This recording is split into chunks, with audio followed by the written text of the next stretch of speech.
Morning, everyone. I want to know, is it nice to be able to spend time with God and just experience His presence? See, God wants us to experience His presence. God wants us to have a relationship with Him. And this morning I'm going to talk about something, and I want to ask you a question.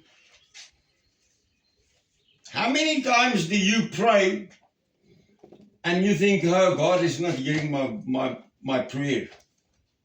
He's not hearing what I want to ask Him. Because what I'm asking Him is far too big. And then we want to limit God. And I'm just going to go through two examples in the Bible this morning. Examples of where prayer was asked. Through prayer, God was asked something.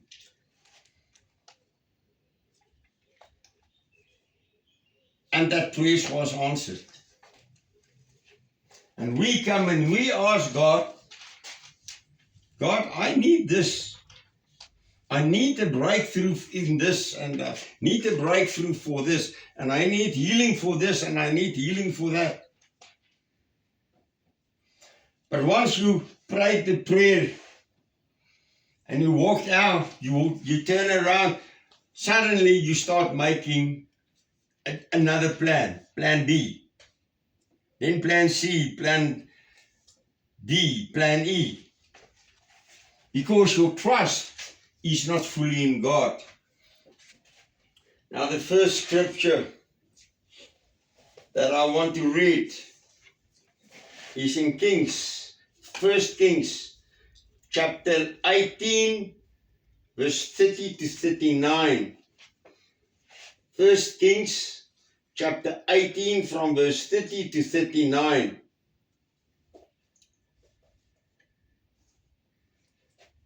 Then Elijah said to all the people, come near to me.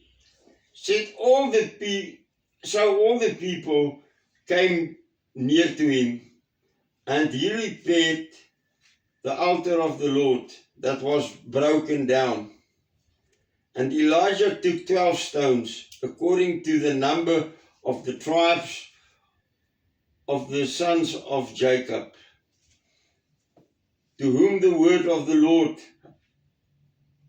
had come, saying, Israel shall be your name. And then the stones he built an altar in the name of the Lord, and he made a trench around the altar, large enough to hold 2 seahs of seed. And he put the wood in order, cut the bull in pieces, and laid it on the wood, and said, fill your water pots with water, and pour it on the burnt sacrifice and on the wood. Then he said, do it a second time. And they did it a second time. And then he said, do it a third time. And they did it the third time. So the water ran all around the altar, and also filled the trench with water. And it came to pass at the time of the offering of the evening sacrifice that Elijah the prophet came near and said, Lord God of Abraham, Isaac, and Israel, let it be known this day that you are God in Israel, and I am your servant, and that I have done all these things at your word.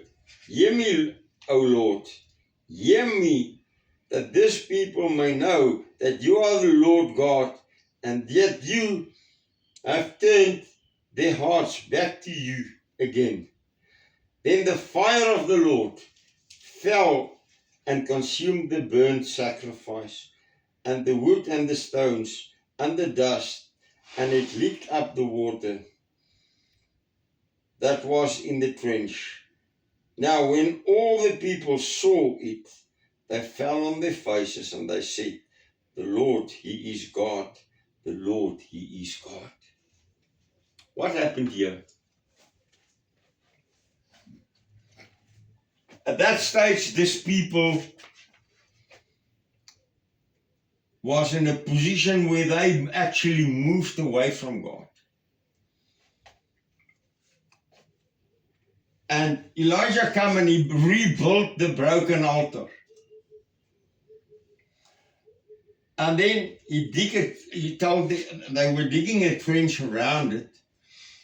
And then he said, after putting the wood and cutting up the bull and put the meat on top, he said, "Pour water over this."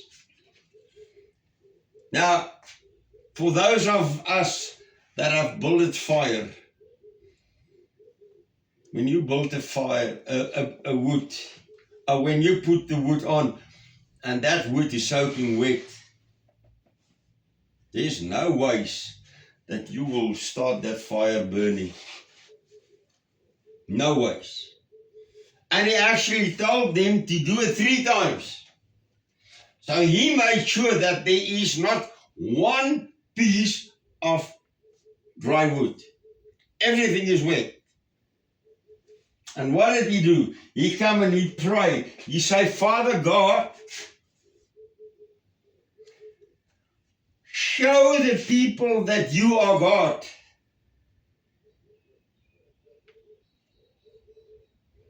Let them realize that you are real." And what do the words say there? And the next moment, the fire of the Lord fell upon the altar.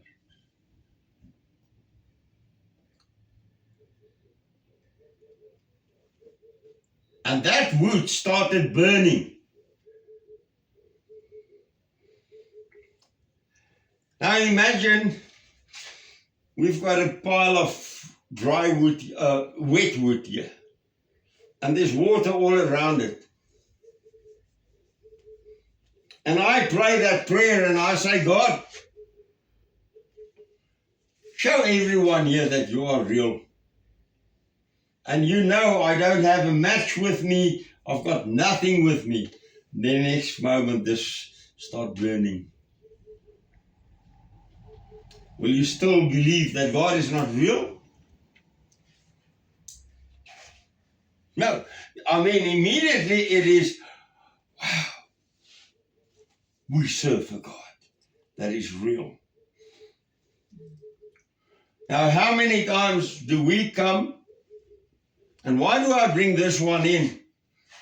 Because here it's a prayer about ministry, about showing the world that God is real.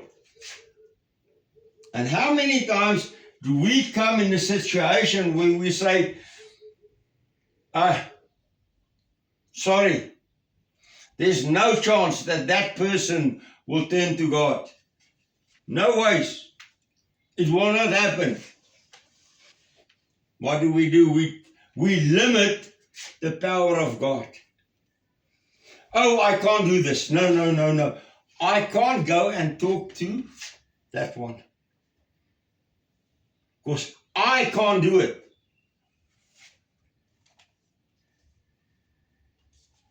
Maybe you can't do it, but God in you will do it. Jesus Christ in you will do it.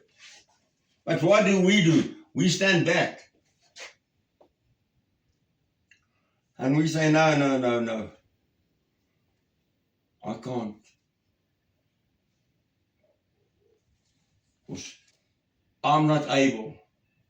Like Moses that said, I can't speak. And God used Moses mightily. Are you like a Moses?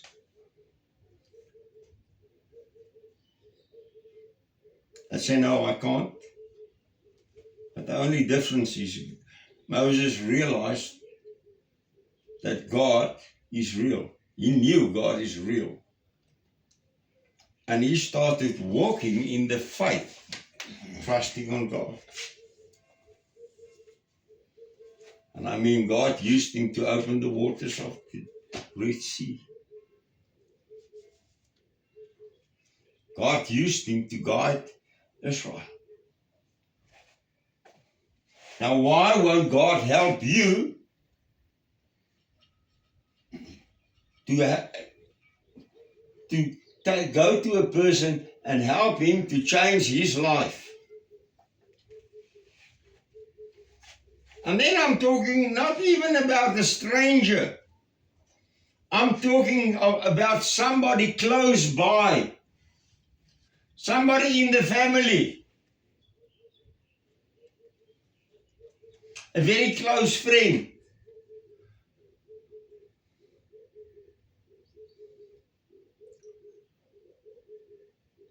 And then you will sometimes hear people in the ministry saying, there's no hope for that one. Sorry. Yeah, we just saw, we just read it, where he asked God, show the people that you are real. But his faith was in God, right? He knew the power of God, and he trusted God. And God came through, and God said, consume this. I'm taking this offering because you trust me, and I will show the people of Israel that I am their God, their living God.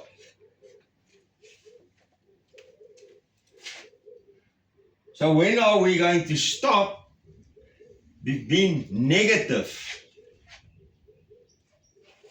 in making a difference in the lives of other people? The next scripture that I want to read is in Jonah. Jonah chapter 2. It's the whole chapter. It's from verse 1 to 10. Jonah chapter 2. Now this is after he was swallowed by the whale.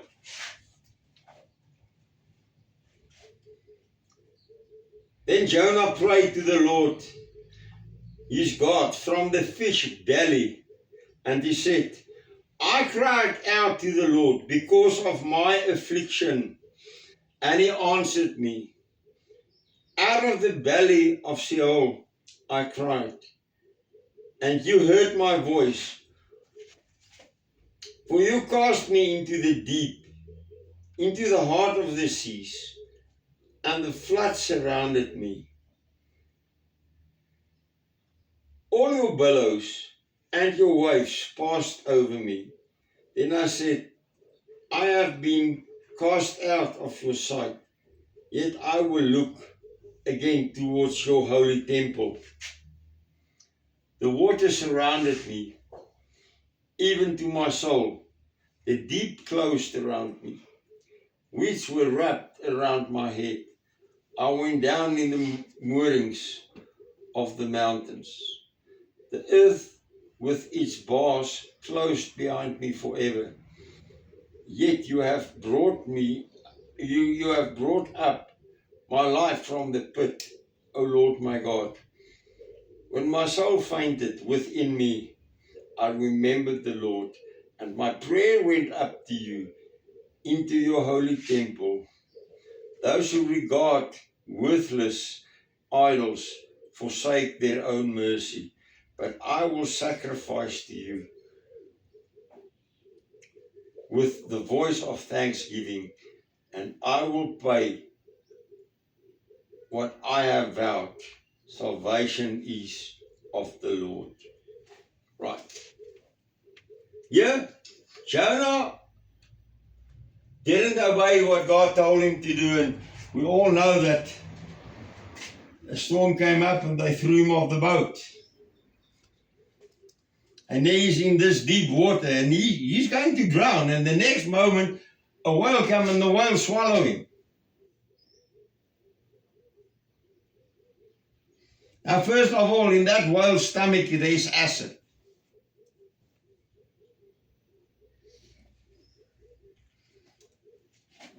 And Jonah, see, I'm dying. It's over, it's finished. But what did he do? He repented and he asked God, God, please help me. God, I will follow you. I will do what you want me to do.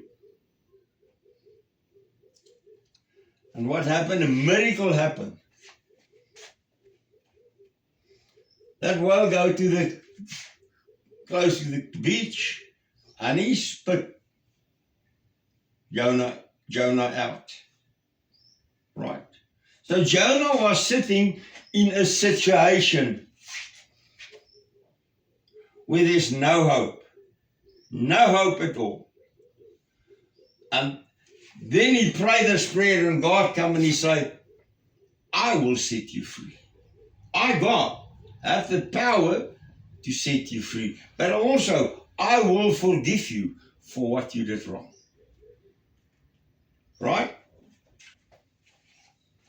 How many times do we sit in a situation where we don't have an answer? Maybe we move to get away from God.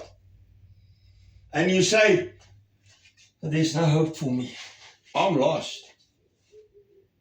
No chance. God will never look at me again.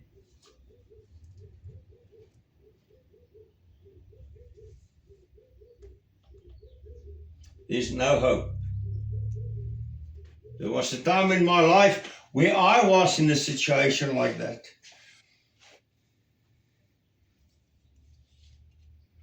Where I said, it's not worth it. It's not worth it. There's no hope for me. No one loves me. Nobody cares about me.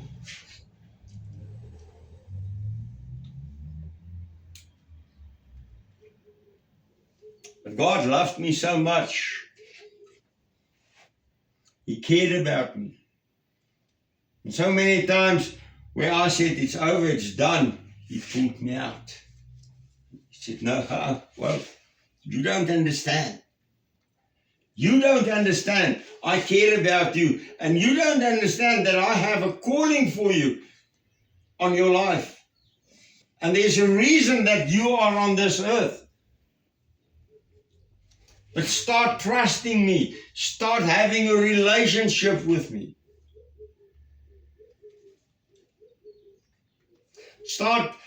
Come to a point where you bring your problems to me and trust me that I will solve it. Instead of sitting there and say, okay, God, I pray, but you know it's not going to happen. Not going to happen.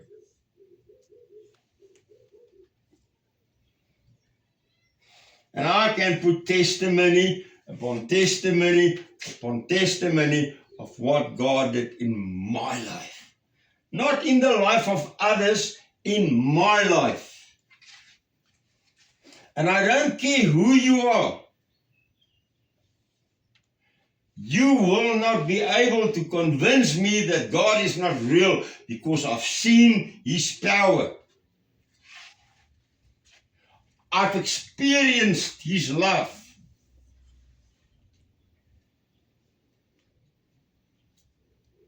That's why I can't keep quiet about God. You know, when you work in the world for a company, for the government or whoever, you come to a point where you go on pension. Where you say, now it's over, it's done, no more.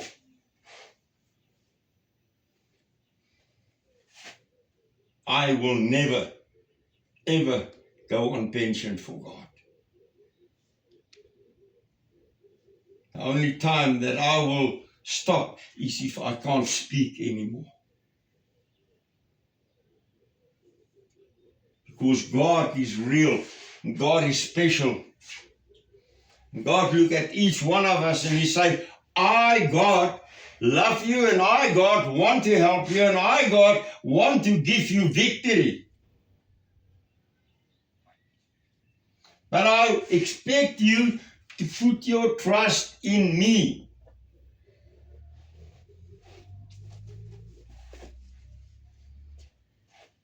That day on that men's camp, where I went and I had all that back operations, and I was in constant pain. There was not a day going by that I didn't drink pain tablets.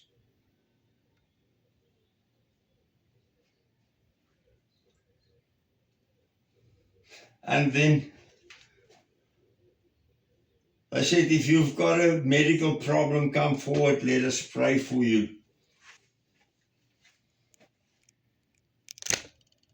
And I'll never forget, I went forward, and I was in pain when I went forward. Pastor Niels Labeskagni prayed for me. And God touched me and He healed me. The pain was gone. 2 days later, I had to run to the car because it was raining. And for the first time in many years, Maria saw me running. Because before that I could not.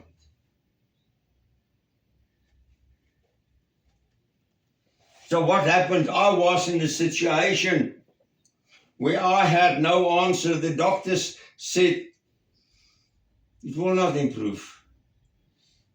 God said, it will improve. I will heal you. God healed me.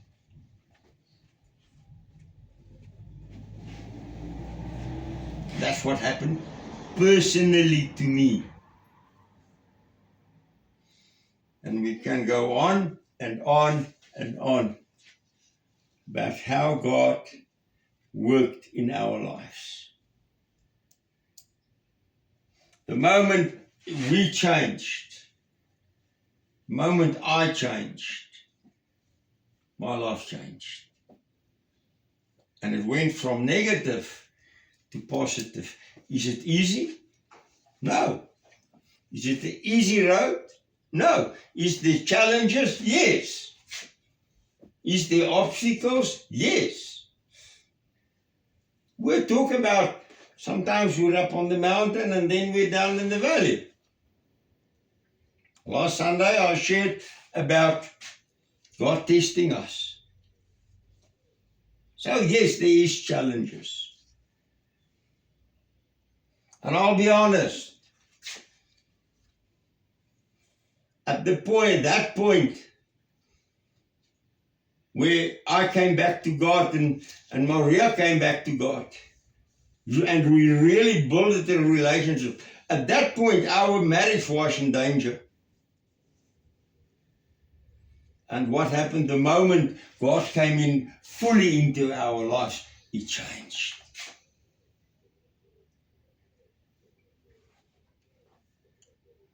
So I don't care what your situation is. Is it ministry-wise that God, if you want to know God, what do you want me to do? Which direction you want me to go into? Take it to God and say, God, show me. Give me the breakthrough. Give me the victory. Open the road for me. And He will, like He did in the first scripture. Or then another situation where you're sitting in trouble and you don't know how will I get out of that. I don't care what the situation is, if it's relationship, if it's financially, if it's health, God, if you put it before God fully, with everything, if you have this dream, this vision to do something, take it to God. Trust God. I think of that song, Jesus, all for Jesus. All my ambitions, hopes, and plans, I give to you. All my troubles, all my worries, all my concerns, Father, I give it to you. And you know what? He will give you the victory.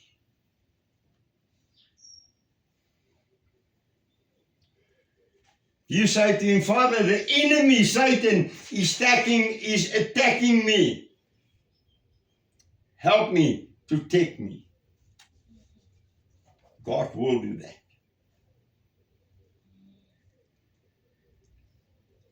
We'll say we can pray against what is wrong. But what do we do as Christians? No. God wants us to stand up for what is right in life. What do? You sit with leaders that is not on the right road. And they're doing things, and I'm talking wide now, like in your company, in the company that you're working for. And you know, they're not doing it the way God wants them to do it. They're not honest. Start praying against it. Say, Father God, change their hearts. Show them that you are God. Pray for your town leaders. Pray for your country leaders. Pray for world leaders. I'm thinking of the war between Russia and Ukraine. We all come and say, hey, it must stop, it must stop, it must stop. But I want to ask, how many of us have prayed and said, God, change the heart of the leaders that there can be peace? America, Israel against Iran. And now suddenly the world is in trouble because of fuel. Diesel price going up with about 9 rand a litre. It's going to have an effect on our economy.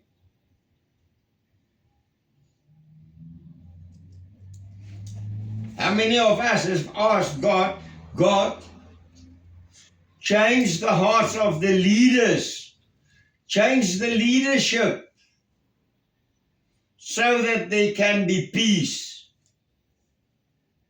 But what do? This group takes side on this side and the other group takes side on that side. And the one group say, Father, give victory here. And the other one say, Allah, give victory here. But not, let there be peace. Let there be a breakthrough.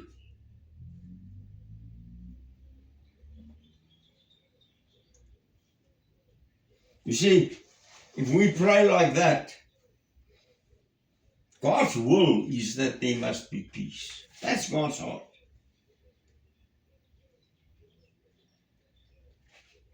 Let us start focusing on God.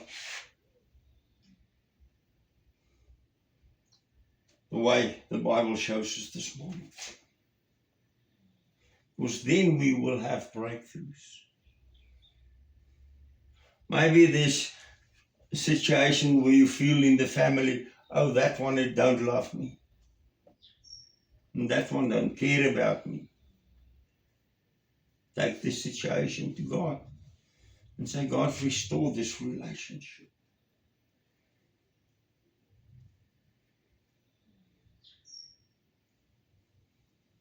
And if God show you that you are the one that need to change. You say, change my heart, oh God.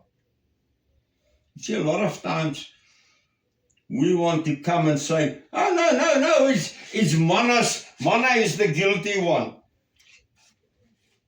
Mana, you're the guilty one.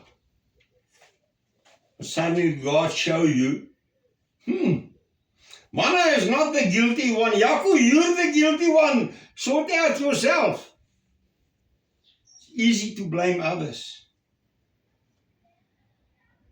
It's not always so easy to stand up and say, you know what? The problem is not you, it's me. I'm sorry. Forgive me.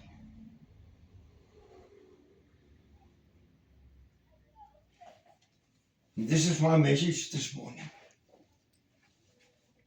Let us really come and trust on God to sort out our problems.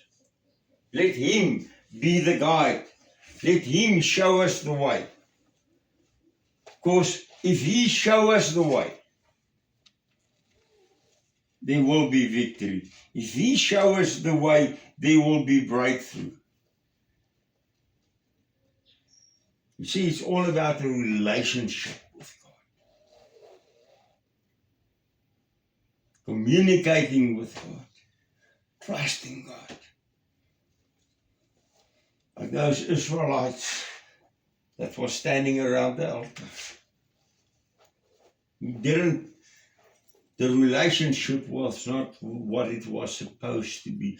But when God showed them, they felt, the words say, they fell down and they worshiped God and they said, God, you are real.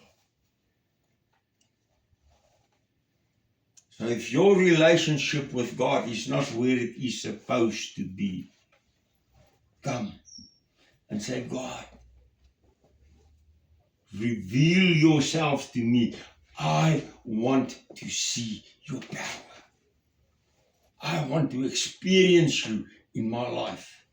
I want to experience you in my life on a daily basis. Let's pray. Heavenly Father, thank you this morning for who you are. We want to praise you, Father God. We want to worship you, Father God. Father, we want to bring everything before you this morning. Father, here we are.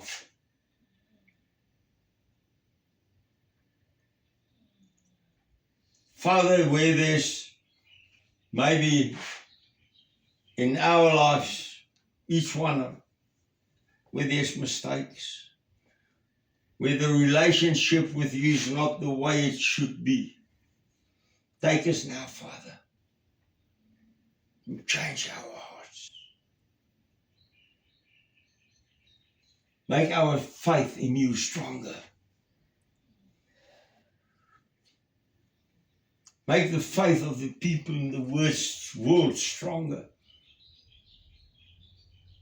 That people will know that they know that they know that you are God. And that you are in control. And that nothing, but nothing, is impossible with you. Thank you, Father, that we know we serve a loving God, a loving Father. Not somebody there far away, but somebody whose heart is there to have a relationship with us every moment of the day. And Father, I want to pray blessing over everyone that hears this message. I want to pray your blessing over them. I want to pray over them your guidance, your wisdom, your victory in their lives, your breakthroughs in their lives. Because, Father, in ourselves, we can do nothing. In ourselves, we will be weak. In ourselves, we will be lost. But with you, we walk in victory. with you, we know that you are real. Amen. May each one of you have a blessed week, and may God just take you by the hand in this coming week and show you how much He loves you. Love you.